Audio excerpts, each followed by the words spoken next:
Hey guys, welcome back to my channel. I hope you all are doing great. So guys, in today's video I will do a DIY video, of course. So guys, I will make a pack, like it's a egg yolk face pack, which is a game changer, because whenever I apply this I used to feel that yes, it's working for me. It's only in one wash you will get to know about that. Yeah, it's working. So guys, I think we should not really waste our time. Let's just show you how do I make that pack at home, only with homemade things. If you have any kind of like raw things at home, and also if you have the organic one, that will be more better for you if you use that. Guys, let's just get into the video.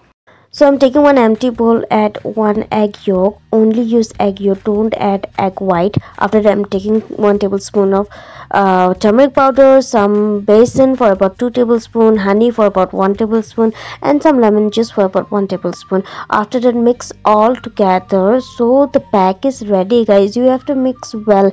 इसको बहुत अच्छे से mix करना है ताकि ये ऐसा form में आ जाए. पहले तो ये बहुत सूखा रहेगा, बट इसको फेंटे फेंटे फेंटे ऐसा फॉर्म में आएगा. After that apply all over your face, but remember guys, your face should be clean. After apply all over your face, if you want you can apply to your lips also. After that you keep this for about 20 minutes and then wash it off with normal water. So you can see guys, I'm feeling so good, so fresh, so like beautiful. After that I'm applying some almond oil, and that's it guys. You can see the glow. I hope you like the video. Bye.